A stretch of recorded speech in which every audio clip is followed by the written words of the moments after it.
If you're over 65 or you're trying to help a parent access aged care services in the home and you just don't know where to get started, this video could potentially save you months and months of frustration. What we're going to cover in this video are three main key things. Number one, what government entitlements aged care seniors are allowed to access in the home. Number two, what do those services actually look like day to day? And number three, how do we go about applying for them in the most pain-free way possible? Now, I've worked in the aged care space for almost 10 years now, and over that time, I've helped hundreds of people successfully apply for aged care funding. Now, recently, I've noticed a massive influx in the amount of people wanting to access these services. So I've made this video to break it down step by step so you know exactly what to do. Whether you're new and you're looking to apply for services, or you've attempted to apply and you've just been led on some crazy wild goose chase and you're left hitting your head against a brick wall, this video is for you also. So if you've ever thought it shouldn't be this hard, well, you're not wrong. Now, it's not all doom and gloom. In fact, Australia has some of the best aged care funding to support older Australians to remain in their home as long as possible. Reason being, it's a lot more cost effective for the government, it's much better quality of life, and at the end of the day, nobody wants to go into an aged care home unless they really have to. The problem isn't the funding itself, the problem is actually accessing the funding and applying. That's where people get stuck. Now, we'll cover how to apply in a moment, but for now, what does the funding actually look like? Well, under the Supported Home program, there's 8 levels of funding, level 1 through to 8. The level you get depends on how much help you actually need. For example, a level 3 assessment can give you around $20,000 a year to spend on services. A simple way to think about it is like a pool of money, and you get to say how it's used. Once approved for a home care level, you then have the flexibility to allocate the funding on services that suit your needs best. For example, some of the services you can get are cleaning, gardening, social support, home maintenance, physiotherapy and allied health services, taxis and transport, podiatry, chiropractor, personal care and nursing. The list goes on and on. There are many more services available, far more than people realise, which we go through in detail in another video. One of the best parts of the program is its ability to be flexible. For example, you might ask for cleaning every week, physiotherapy for 12 weeks, you might have something come up and you need a nurse for a few weeks. Life changes and the program can adapt to the things that you need at the time. Now, unfortunately, the government doesn't put that money directly into your bank account for then you to go and spend on services. The funding does have to sit with an aged care provider. The good part is you get to select the provider that you feel is best fit for you. For example, if you're granted a supported home care funding level 4, that represents just under $30,000 per year that you can use on services. You'll then select your provider. The provider will then be able to access that funding on your behalf for services that they can deliver for you, which they'll obviously speak to you about. Now, some people may be asked to make a contribution towards their home care plan, and it does depend on your income level and the service type that you're accessing. We do have a whole entire other video breaking this down in detail. I highly recommend you watch it after this so you have an idea on what it might look like for you. Do not let the fear of contributing towards your care put you off from actually applying for services. We see this often. People get scared that they're going to have to make a contribution for it, but you talk about that after you've applied and you don't have to accept the help at the end of the day. For now, the focus is getting you in the program, getting approved for some services, because there are still a lot of services where you don't have to make any contributions towards. So now that you know all the entitlements that you can get under the home care funding stream, how do we actually go about applying for it? Well, it's fairly straightforward and I want to break it down for you the best way possible. So the criteria to apply for aged care funding is you've got to be over the age of 65 and a resident of Australia. Now, it's important to know just because you're eligible to apply doesn't mean you're automatically approved. Approval does depend on how your needs are identified, and this is where many people accidentally trip themselves up. The department in charge is My Aged Care. Their role is to determine whether you're genuinely eligible for these home care services. Now, applying for the home care service funding can be broken down into 2 key steps. Number 1 is registering for an assessment, and number 2 is completing an in-home assessment. It sounds simple, but the system is now heavily triaged due to a lot of people applying that don't genuinely need the help. So if you are someone that does need a bit of help, don't be scared to apply. It's unfortunately the minority that have applied and really tried to milk the system that has ruined it for a lot of other people. I like to use the analogy of an emergency room. Think of my aged care like a hospital emergency department. If you walk into the emergency room and say, "I've got a broken leg, but I'll be okay," you'll probably be just sitting on a chair at the front, waiting a long time. But if you clearly explain the pain, the limitations, and the risks that you're having, you're going to be seen much sooner. My aged care works the exact same way. They'll assign a priority, low, medium, high, or urgent, based on what you say to them during the call.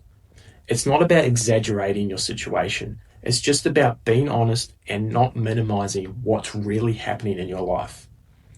A lot of people downplay their struggles because they don't want to complain, and that's exactly why they end up waiting months, if not years. Depending on urgency, wait times can range from weeks to months, which is why this part really matters. We see a lot of seniors downplay their day-to-day struggles because they don't want to whinge and complain that they're not coping at home. Please don't be shy when you apply.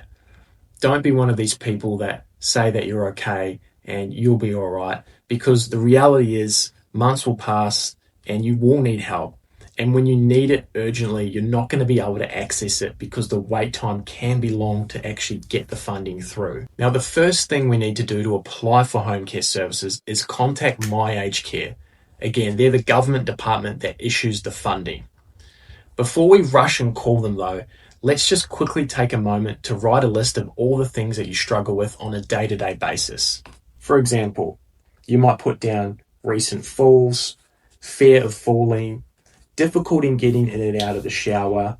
You might have trouble bending, lifting, cleaning, ongoing pain, mobility issues, concerns with memory, continence issues, managing medications, fatigue, shortness of breath, and any other major underlying health issues that are really impairing you on a day-to-day basis. And don't worry, you're not complaining.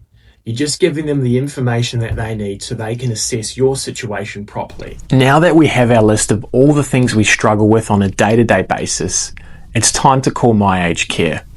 Again, My Aged Care is the government department that oversees the funding access for people to stay in their own home.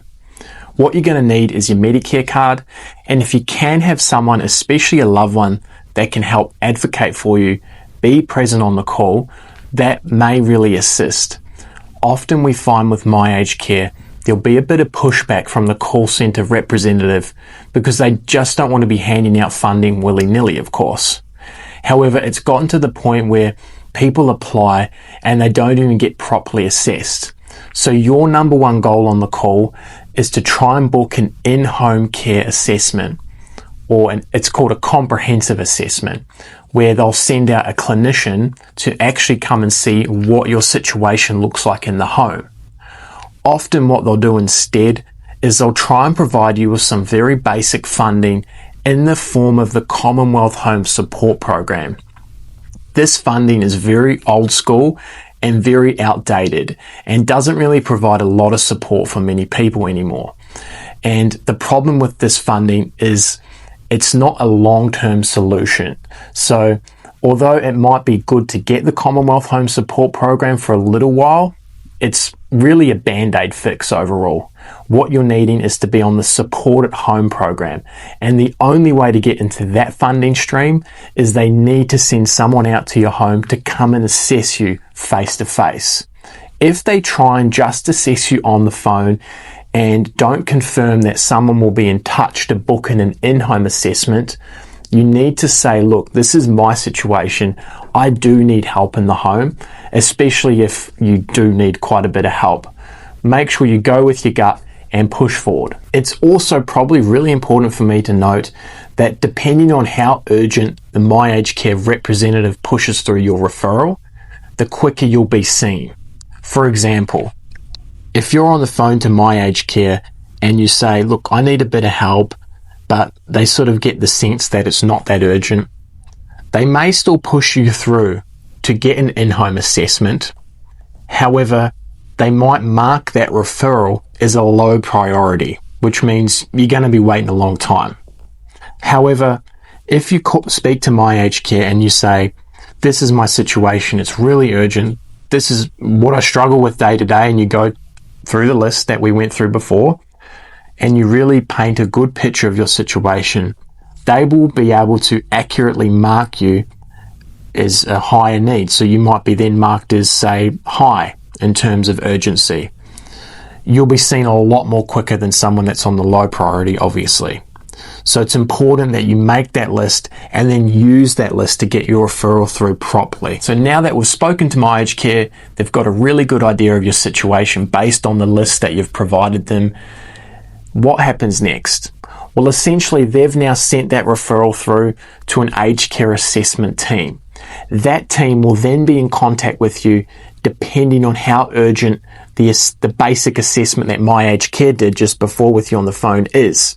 For example, if that My Aged Care marked your referral as low in terms of urgency because you didn't give them a list, you didn't paint a good picture of your situation, you downplayed your situation, you're then going to be waiting a really long time just to get an in-home assessment. However, if you've spoken to My Aged Care, you've given them a really good idea of your situation, you've been honest, and you're saying, look, I'm really struggling with these things, you may then be marked as a high priority, and you're going to be seen a lot quicker. What will then happen is the assessment team will pick up your referral and then contact you. And once they contact you, they'll organise a time to come out and actually assess you in the home face to face. That's when one of the clinicians would come out and actually see what your situation looks like and assess you then properly. Just because you've got the assessment book for in the home does not mean that you're going to get the home care funding either. So don't start downplaying things now. We've come this far. We need to keep pushing forward. If you're doing this for a family member, for instance, one of your parents, make sure if you can be at the assessment because it makes all the difference. Often we see the assessment gets booked, finally goes through, and then mum or dad has the assessment and completely downplays their situation, and it's a big waste of time. And then your mum and dad have to go back through the system again. So if you can be present, be there. Otherwise, make sure that they understand what they need to say to the assessor and make sure they're honest. Once the assessor's been to your home, they'll then go away and make a final decision on what level of funding you'll be approved for. For example, if you're approved for level 4 home care funding, that'll equate to around just under $40,000 of funding per year. From there, they'll then mark you depending on how urgent they saw your situation. So if you downplayed things, but they still think you need that funding, you're going to still be waiting a very long time for that to come through. Even though you're approved, there is a national waiting list. So you'll get approved for the funding, but then there's still a fairly long delay until you get the funding and it's ready to use.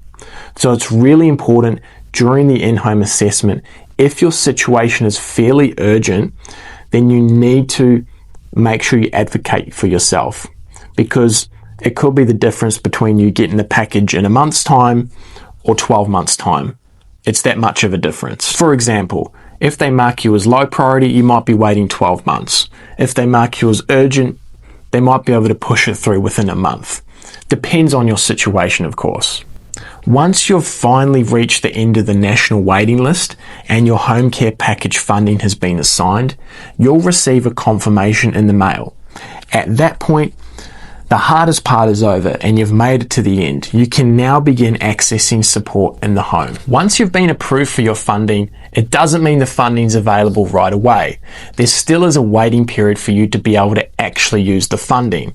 So depending on how urgent the assessor sees your situation when they come to the home will determine how quickly you get the funding. For example, if they think that you're a low priority in terms of urgency, you might be waiting up to 12 months for the funding to come through. On the other side, if they see your assessment as very urgent, and you need this care right away, immediately, you might be getting the funding within a month's time, right? So it's really important you paint a strong picture of your situation for what it is. It could be a difference of 12 months until you get the funding. Now, you'll know you have the funding ready to go because you'll receive a letter in the mail, and it will say that you've been assigned a home care support plan. And that means that you can actually go about and use that funding. Once your home care funding is assigned, that means that it's ready to go. And you'll receive a letter in the mail from My Aged Care saying that your home care support at home funding is ready to use. Congratulations, the hardest part is over. Now, if you remember nothing else, make sure you keep these 3 things in your mind. Number 1, write down a list of all the challenges you face, like we did. Number 2, do not downplay your situation. And number 3, advocate for yourself. If you need the help, speak up. I hope you found this video really helpful. All the best on the journey.